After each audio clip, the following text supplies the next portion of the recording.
Under the cold Seattle suburb sky, 24-year-old Olivia woke in an empty room with two worn suitcases at her side. It should have been her birthday night, a time for family to gather, but instead her mother, Lauren, and father Ethan had shoved her out the door with the cruel words, "You're nothing but a burden." Olivia's heart shattered as she stepped into the dark, unsure what her future held. Ever since she was little, Olivia had felt the invisible pressure of money in their household. In Bellevue, everything looked glamorous, gleaming Christmas cards, designer wardrobes, but her parents' love always came with conditions. Her mother, once a high school beauty queen and valedictorian, couldn't hide her disappointment whenever Olivia brought home a B.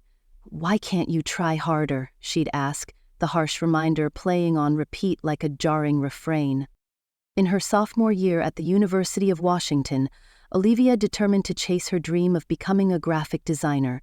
She picked up shifts at Bean and Pixel Cafe, secretly stashing away a portion of her pay in cash and sending lottery tickets as good luck charms to her best friend in Redmond. But Ethan, monitoring their joint account down to the penny, immediately canceled her apartment rental app, accusing her of irresponsibility. Every effort toward independence felt like a bucket of cold water. Tensions exploded at the pre-graduation dinner when Ethan announced he would cut off her financial support unless she switched her major to accounting, just like their relative, cousin Chloe. A wave of helplessness crashed over Olivia as she sat frozen before her dinner. Her hands trembled, and the food never touched her lips. It was her most painful failure. Scholarships and honors transformed overnight into weapons wielded against her. But behind her gentle demeanor, Olivia had been crafting a quiet plan. During an internship at a Seattle design studio, she'd learned how to freeze authorized credit cards through professional security networks. When her parents kicked her out, she silently activated freeze mode on their two cards. Revenge that was neither loud nor violent, but undeniably effective. The emotional climax came at graduation. Olivia strode across the stage, diploma in hand in graphic design. Before hundreds of attendees, she publicly thanked her family for teaching her a priceless lesson: freedom can't be bought. Applause thundered, but the moment she was most proud of came when Lauren and Ethan received notices from their bank. Their cards had been frozen. With income from freelance illustration and a small studio contract, Olivia opened her own downtown Seattle office. She chose to forgive without forgetting. Family shouldn't be a chain. Ahead lay a long journey, but now she walked forward on wings of self-reliance and a heart no longer bleeding. My parents, Ethan and Lauren, delivered an ultimatum: switch to business or finance, or you'll lose all financial support. I sat frozen, a fork still snagged in a piece of bread. In my head, a whirlwind of thoughts raged, my capstone project left unfinished, my design dreams never feeling more uncertain. In the days that followed, the pressure increased by the hour. Lauren never stopped criticizing me for being sloppy in job interviews, and Ethan scrutinized every minor transaction. Even a $7 coffee was subject to interrogation. Every step I took in my rented Capitol Hill apartment felt like walking through a minefield. I was bracing for a small explosion at any moment. My spirits plunged without restraint. My best friend Madison noticed I'd lost weight and saw the weariness in my eyes whenever I showed up at the library. That place was my rare sanctuary, where I dared to relax and breathe. "Olivia, you have to take care of your mental health," she whispered, gently squeezing my hand. Thirsty for freedom, I began staging little rebellions. I stayed out past my curfew, even turning off my phone for hours to avoid being found. Secretly, I submitted my resume to a top graphic firm downtown in Seattle, hoping that opportunity would pry open a new door. Each time I hit send, my heart felt ready to leap out of my chest. As my 24th birthday neared, the atmosphere at home was taut as a drawn string. I tried to appear calm, casually mentioning that Madison planned to take me out to dinner to celebrate. Ethan shot Lauren a look I couldn't read, then quietly left the dinner table. That moment rattled me all day. The night before my birthday, I retreated to the library to finish an assignment so I wouldn't have to face my family. Madison secretly bought me a single cupcake and one candle, sending me a photo with the caption, "Get ready for a surprise party." I managed a weak smile, though my heart was still racing. The next morning, sunlight filtered through the curtains as I slogged into the kitchen, clinging to a sliver of hope that maybe things would be different. Lauren was scrolling through emails, and Ethan was methodically spreading butter on toast. I offered a soft "good morning," but it sounded hollow in the chilly silence. They didn't even look up.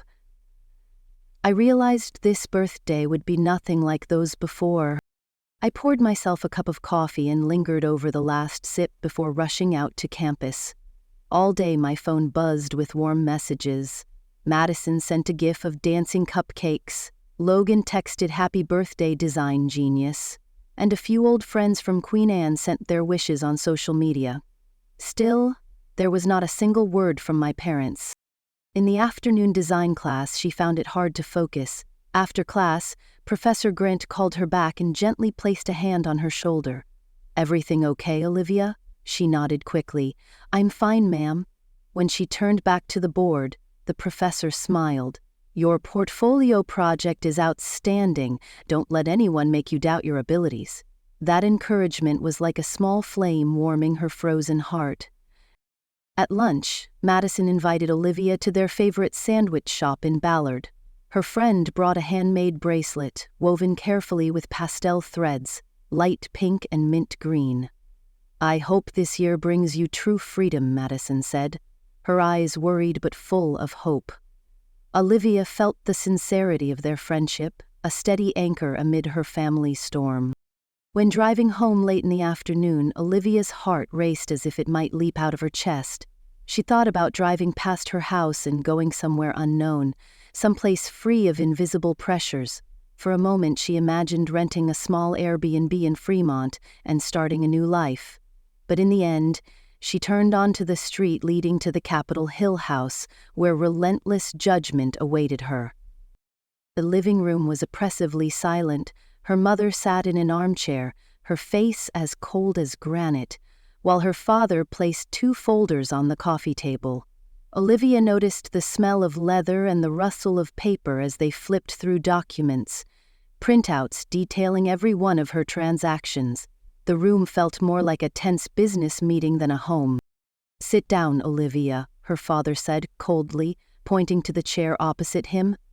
Olivia timidly set her bag on the floor and fixed her gaze on his eyes. He opened the files, bank statements spreading out like evidence. "Your spending has exceeded the limit," he said, his tone dissecting a failed project. Olivia gripped the armrest, fighting back tears. "My spending?" she repeated, her voice breaking. She had tracked every expense, even skipping meals to afford her drawing paper. Her mother cut in, her voice icy. "It's not just about money. It's about choices that disappoint us." "Those ridiculous graphic supplies of yours," her father growled. "We've been more than patient with this art phase of yours." Olivia took a deep breath, anger and resolve surging through her. "It's not a phase. It's my career," she replied, her eyes flashing. "I have real talent. Professor Grant said so." "Professor Grant isn't the one covering your tuition," her father said, each word clipped. Her mother let out a mocking chuckle. "And she's not the one putting meat on the table either." Their words fell on Olivia's heart like a sledgehammer, but instead of collapsing, she felt a new power rising within her, the resolve to prove her worth and find her own way. But there was a change in their tone now, carrying a finality she had never heard before. When she reminded them that in 4 months she would be financially independent after graduation, her father, Ethan, slammed his hand on the coffee table. "You're just a burden," he barked, his face flushed. "You always have been. Your mother and I have carried you for 24 years. Then her mother, Lauren, spoke with an icy calm. "We're done supporting you, Olivia, completely done." Olivia could only stammer. "What do you mean?" her voice barely above a whisper. "You have to move out tonight," Ethan said, his tone final. Olivia's face went pale. Tonight? My birthday. Lauren shrugged. Every day is the same, we've decided. Ethan pulled out a printed sheet listing their actions. They'd paid her final semester tuition, her car insurance expires today, her phone and family plan run out at the end of the month, and her health insurance ends immediately. Each line felt like a door slamming shut in her face. She calculated instantly. No home, no insurance, no money for her last month. "You can't kick me out without warning," she protested, her heart pounding.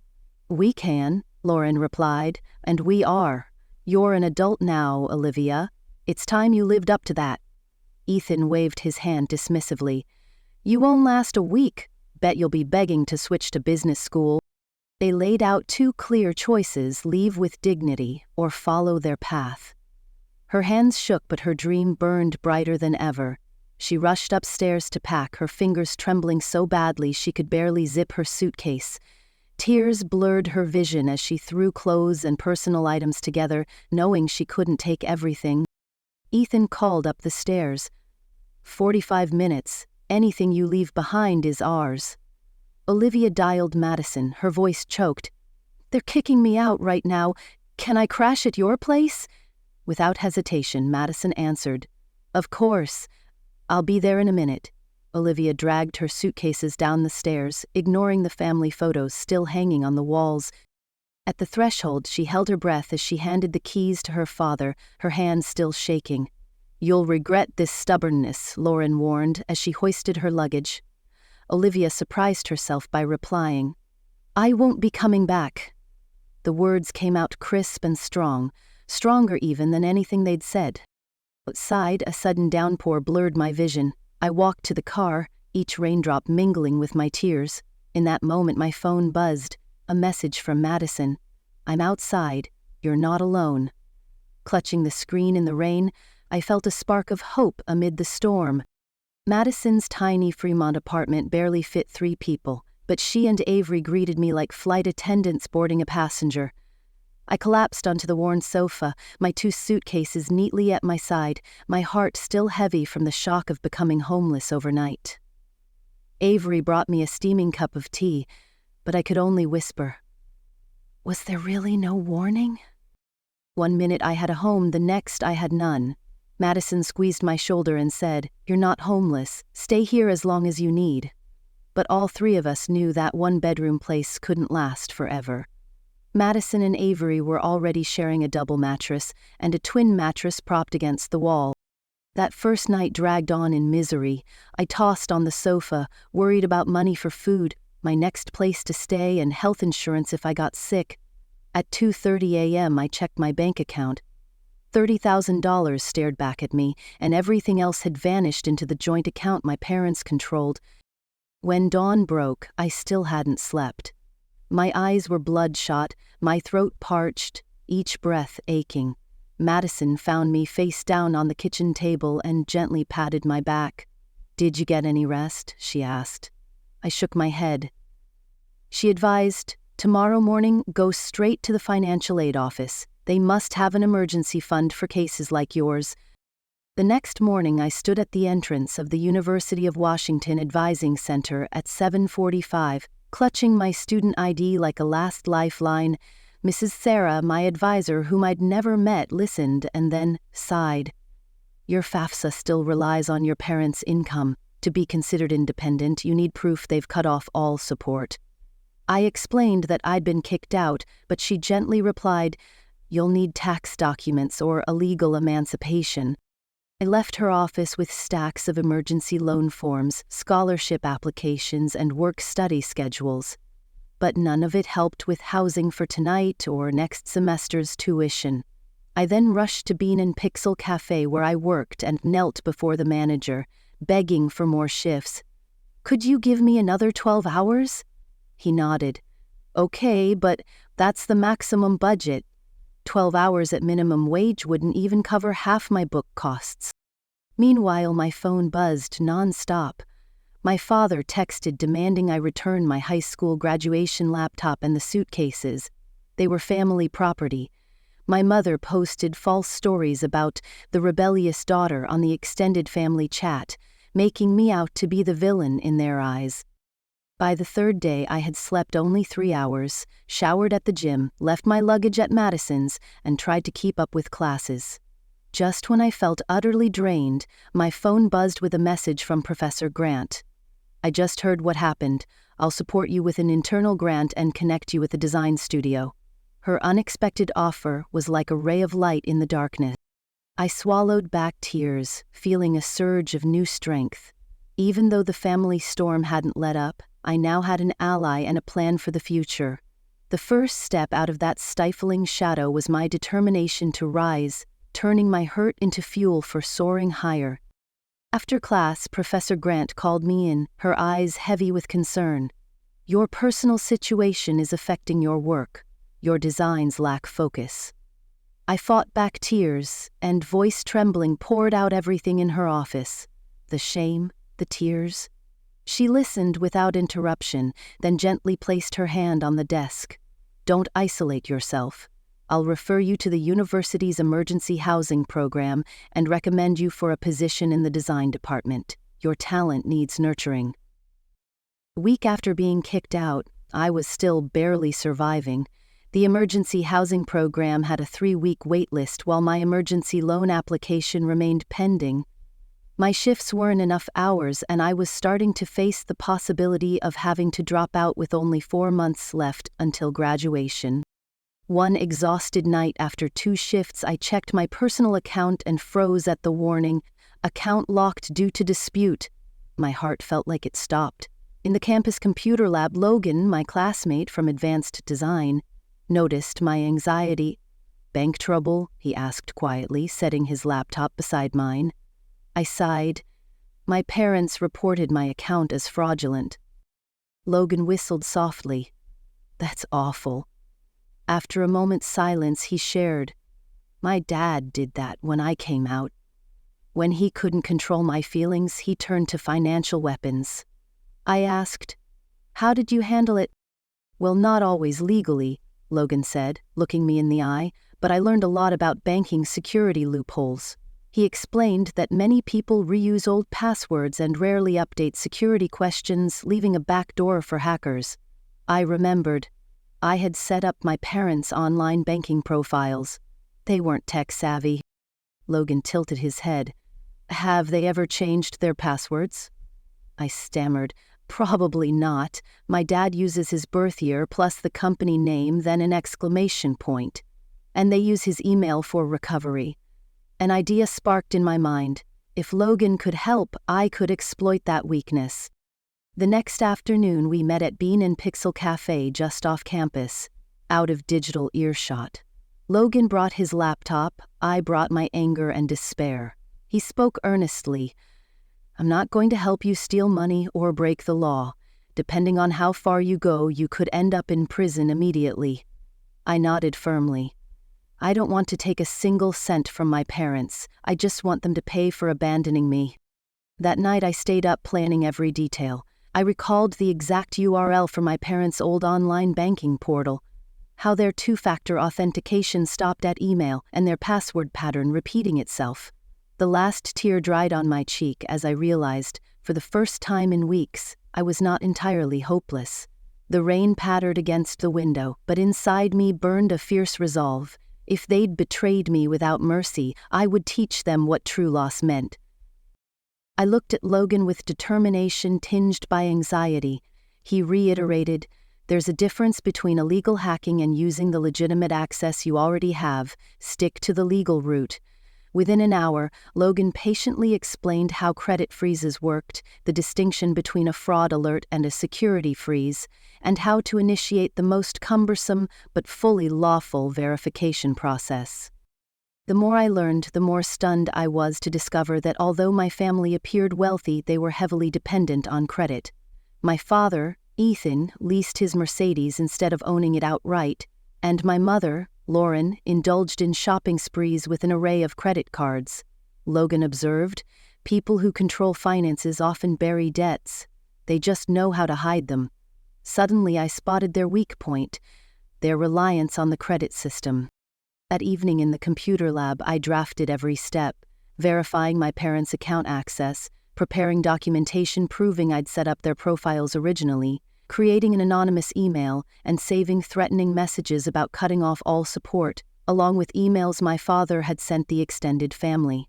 Mr. Brooks from Student Legal Services confirmed their eviction tactic could violate tenant rights, even with their own child. That information only fueled my resolve. My plan targeted their billing cycle, the car payment on the 5th, the golf club fee on the 6th, and my mother's scattered shopping charges.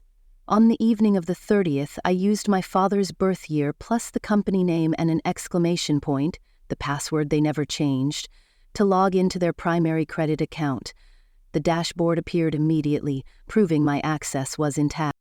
Instead of canceling cards or siphoning funds directly, I triggered a security freeze through the bank's own features. I reported their cards show signs of compromise and requested an extra authentication code for any credit inquiries. Each action I took relied on my legitimate access, leaving them bewildered without breaking any laws. Watching my parents struggle with endless bank alerts and strict verification steps, I felt the sweet satisfaction of subtle revenge. Yet in that moment, I realized I stood on the edge of two worlds, freedom and resentment. My heart swelled with a small joy at seeing justice served, and a pang of sorrow for the mother and father bond I was tearing apart. Amid the downpour against the window, I closed my eyes and listened to the rain, a symphony for a bittersweet ending. This journey wasn't just revenge, it was a lesson in independence and the power of forgiveness. No matter how it ended, I knew I had broken the invisible chains to forge my own future, where Olivia would never be anyone's burden again. Every change I made was slight yet enough to bewilder them. I altered just one character in their security question, turning verification into a tangled mess without committing any wrongdoing. When they tried to reset their passwords, the system tripped them up at every step. Cards temporarily blocked, requests for replacements, then drawn-out confirmation waits. Logan explained that a credit freeze is a legitimate protective measure, not sabotage. "You're just securing their accounts," he said. I discovered that my parents relied heavily on credit. Ethan always leased luxury cars, and Lauren shopped with multiple cards. They projected wealth, but internally were struggling under massive debt. In the university library, I studied the law. Using my pre-existing lawful access didn't break any rules, it only maximized inconvenience. I drafted an anonymous email to monitor outcomes, saved the messages threatening to cut off support, and archived the emails my mother sent to the extended family. Mr. Brooks at Student Legal Services confirmed they could be sued for failing to follow eviction procedures, even with their own child. As the billing cycle neared, I sprang into action. On the last night of the month, I logged into their primary credit account with the password pattern birth, year plus company name plus exclamation point. That they never changed. Instead of canceling cards, I activated a security freeze through the bank's portal, reported the cards as potentially compromised, and requested extra authentication codes. The next morning, I got a text from my cousin Chloe. Lauren had her card declined at a high-end restaurant in the gardening club, and Ethan had to have his assistant cover a client meeting. They were even considering calling the police over suspected identity theft, but all reports led only to the cards being locked pending verification. In the days that followed, their Mercedes payment went past due, the golf club dues were suspended, and messages demanding additional paperwork kept arriving non-stop. Lauren canceled her weekly hair appointments, and Ethan had to postpone client meetings. They were confused and self-conscious in front of friends and colleagues, completely unaware that their hardship was the result of the daughter they once called a burden. Amid Seattle's relentless downpour, I sat in Madison's cramped apartment, listening to the rain tapping against the window. A sense of satisfaction crept in, but underneath it stirred a twinge of guilt. Had I become as ruthless as they were? I closed my eyes and remembered that rain-soaked birthday morning when I carried my suitcases out the door. In that moment, I realized that revenge wasn't the goal. It was reclaiming my freedom and forgiving myself. I had broken those invisible chains, transformed my pain into strength, and now Olivia, no longer anyone's burden, would write her own story with her own two hands. One evening, Madison reached out and gently touched my hand as I stared at my phone. "You're spending too much time watching your parents' chaos and forgetting to take care of yourself," she said softly. I understood then that my desire for revenge was consuming my thoughts more than my own future. The fallout showed in my slipping grades and the fatigue that affected my extra shifts. Every time I saw a notification that my parents were in trouble again, I felt both vindicated and hollow. The initial adrenaline rush had given way to an unsettling emptiness. One afternoon, I noticed a missed call from my mother on my phone, for the first time since I was kicked out. My heart ached at the thought that they too were in distress. I suddenly realized that I had been mirroring how they controlled my life, only redirecting it back at them. A message from the University Counseling Center startled me. "Revenge keeps that connection alive," Dr. Reed explained. "You're still letting them occupy your time and emotions." His words rang like an alarm bell, reminding me what true freedom meant. On the other hand, the good news from my new life wasn't enough to make me genuinely happy. I'd been approved for emergency housing and a summer design position, but my eyes still clouded over whenever I thought of my parents. A few weeks ago, anger had taught me how to stand up for myself. Now it was chaining me to a painful past. One afternoon in the small studio of the graduate dorms, I set my framed painting on the table and admired the result of weeks of work. Dr. Monroe, my art professor, leaned in and said, "Olivia, this piece is full of emotion, but you're painting a portrait of hatred." I fell silent, realizing each brushstroke carried too much anger. In the quiet of the library, I poured out a long journal entry about my dreams and my pain. I promised myself I would devote time to perfecting my portfolio without letting family drama interfere. The turning point wasn't making them regret it, it was rediscovering myself. The next day, I deleted all the notifications related to my parents from my anonymous email and redirected every thought to my final course project. When the screen lit up with my new design, I felt a flicker of hope. The journey out of those chains was not just about revenge, but also about healing. The night before my interview, I sat in the tiny studio in the dorm, my hands still trembling as I reviewed my recent work. My art professor gently observed, "Your technical skills are still excellent, but these pieces lack emotional depth. They feel mechanical." I nodded, embarrassed. "I'd been through so much personally," I admitted. He looked thoughtful.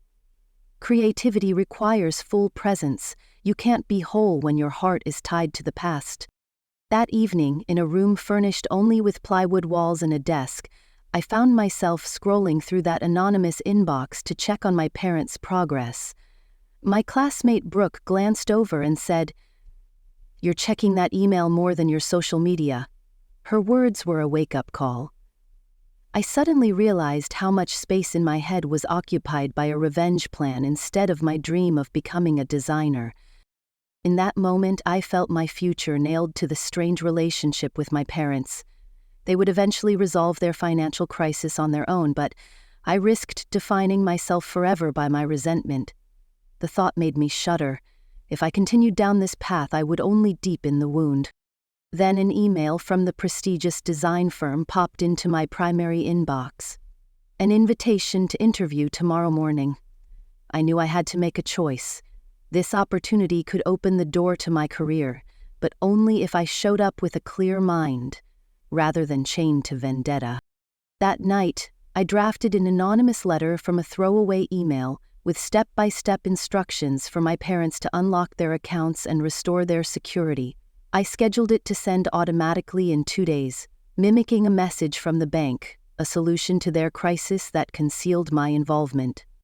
When I shared this plan with Madison, she pulled me into a hug and whispered, I'm so proud of you. It takes much more courage to forgive than to get revenge."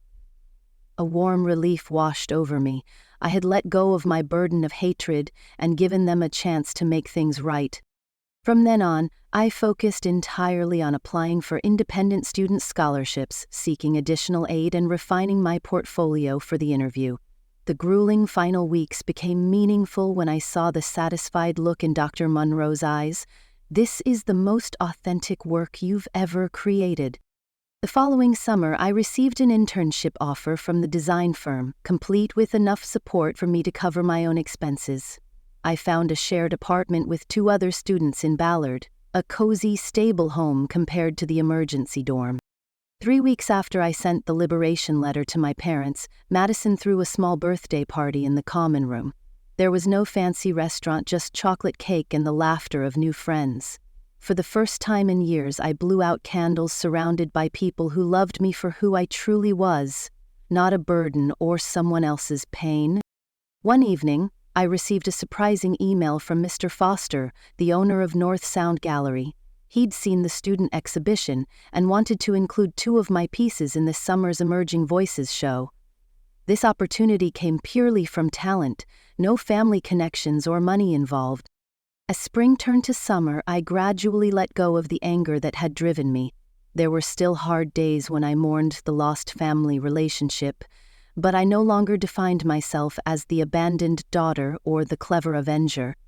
I was Olivia, a talented designer, a friend, a resilient survivor.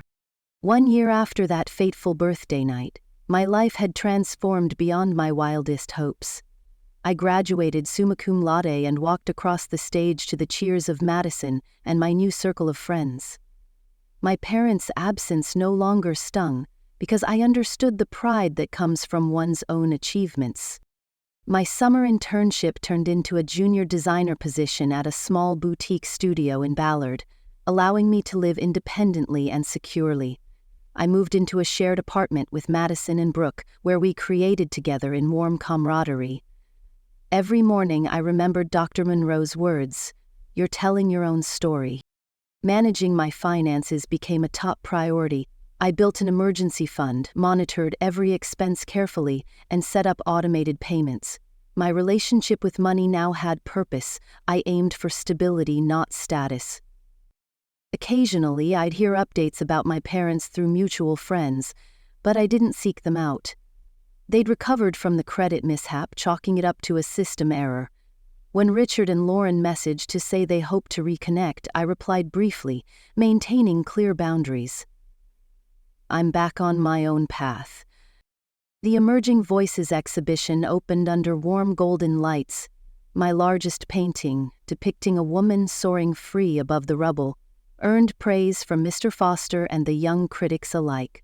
I stood there reflecting on my journey from the 24-year-old student kicked out onto the street to the independent artist I had become, my heart filled with gratitude rather than resentment. My 25th birthday celebration was simple and held in our apartment studio. Homemade chocolate cake, friends' best wishes, and conversations about the future. I blew out my candles, surrounded by people who truly valued me. That night marked the beginning of the next chapter, one of freedom, creativity, and unconditional love. New relationships grew out of our shared emergency housing experience, Zoe, my temporary roommate, and I discovered a mutual passion for photography and hiking in Discovery Park. Logan, who had helped me execute my financial revenge, became a trusted confidant who understood the pain of familial rejection. Most surprising of all, I began mentoring other students wrestling with estranged families, sharing practical survival strategies and advice. When the program director asked me to speak with a freshman whose funding had just been cut, I agreed immediately. Telling my story and offering useful guidance turned a painful journey into a meaningful purpose. I also navigated extended family dynamics more skillfully. My cousin Chloe reached out after hearing conflicting accounts of my departure. Aunt Margaret's version doesn't add up, she admitted. We reconnected, setting clear boundaries and honoring each other's experiences, rather than clinging to old expectations. As the anniversary of that sorrowful birthday approached, Madison suggested a freedom party, not for pity but to celebrate independence. Our gathering became a retrospective of shared milestones, friends who had become family, laughter and stories of personal strength. I realized that that fateful night was not an ending, but a beginning. I told my small circle I thought losing my parents would destroy me, but instead I discovered strengths I never knew I had. The greatest lesson of the year was learning that their rejection mirrored their limits, not mine. Their inability to love unconditionally or support my dreams was their failure, not mine. Everything I have now is self-made. My honors degree, my position as a junior designer in Ballard, a secure bank balance, and a cozy home shared with people who genuinely appreciate me. I've also learned that anger can be both fuel and poison. At first, it drove me to stand up for myself, but if I'd held on to it, it would have turned me into what I despised most. On my 25th birthday, beside a homemade chocolate cake from my friends, I made a wish. May my heart always heal and remain open to joy even after being hurt. That night I wrote in my journal, 1 year ago I thought my life was over. Today I understand it was only the beginning of a new chapter, one written in the language of self-worth, not of demands and control. It was at that small gathering, as I blew out the candles among the people I chose to call family, that I realized the greatest revenge isn't making someone else suffer. It's refusing to let their cruelty define me. Have you ever experienced family rejection or financial control like Olivia did? Share your story in the comments. If this story resonates with you, don't forget to like and subscribe to support content about overcoming family wounds and building independence. And remember, sometimes the family you choose is more important than the one you're born into. Thank you for listening to my journey, and I wish you the strength to face your own challenges.